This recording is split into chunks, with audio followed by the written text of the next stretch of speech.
Now let's talk about reverb and delay effects. Both have a number of purposes in audio engineering, and they're kind of, but not completely similar.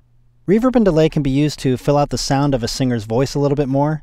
They can be used to give the impression that a speaker is talking in a specific acoustic environment, like a large auditorium, even if he wasn't recorded in one. And they can generally just make your audio sound a little bit bigger. But what's the difference? You'll find that people sometimes confuse reverb and delay with each other. Basically, reverb, short for reverberation, is an effect that mimics the sound of your audio bouncing off the walls and other surfaces in the room and then coming back to your ears.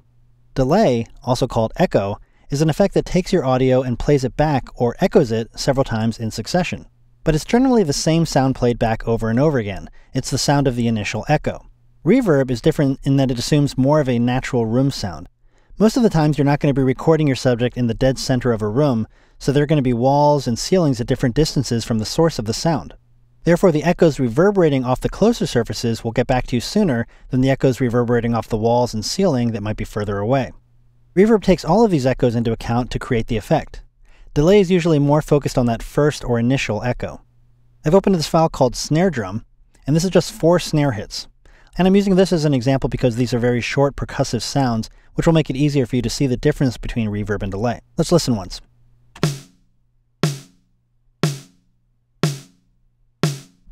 Okay, so that's a pretty dry drum sound. Let's start with delay. I'm going to go to Effects, Delay and Echo. Now we have 3 effects to choose from here. We've got analog delay, delay, and echo. Now just understand that delay and echo are used interchangeably by most audio people. I'm going to go with analog delay since it has the simplest settings. And here I'm going to make sure I have the default preset selected. It's powered on. Let's go ahead and play this.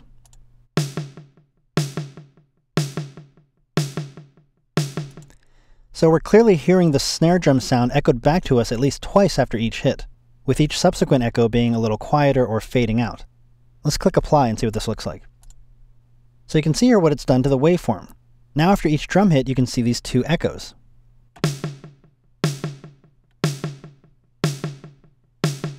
So that's a very basic and simple delay effect. Let's undo that. Now there are several other and more involved delay effects you can apply. I'll just keep this playing and try out a couple.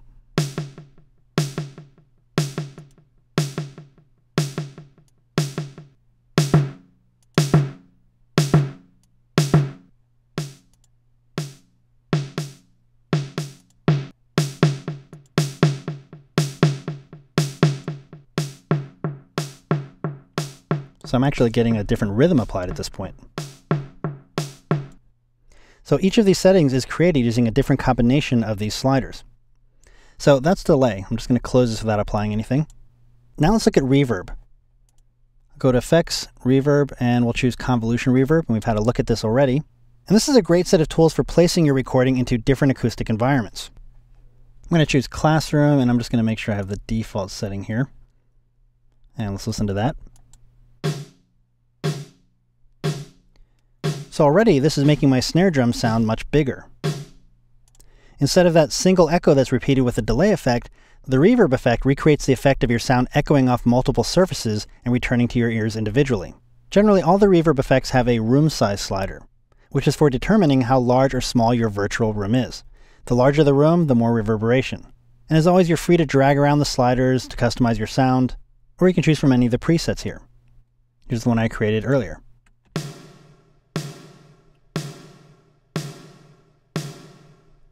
So watch the waveform when I click Apply here. So rather than the repeated echoes we saw with the delay effects, I can see the waveforms have much less of an initial attack and stretch out much longer. So even though my snare drum might have been recorded in a recording studio, I've now made it sound like it was recorded in a cavern or a large reflective room of some sort. Whether this is a good or bad thing depends on what you're trying to achieve. You will find that adding a little reverb to a singer can fill out the voice and hide weaknesses sometimes, but neither reverb nor delay are a magic solution to fixing a bad vocal. So that's the difference between reverb and delay. These are effects you'll learn a lot about just by experimenting on your own. But if you want to learn more about reverb and delay and get the necessary background so you understand what the available settings do in each one of the effects that are available, be sure to check out the course called Audio Mixing Bootcamp on the lynda.com online training library.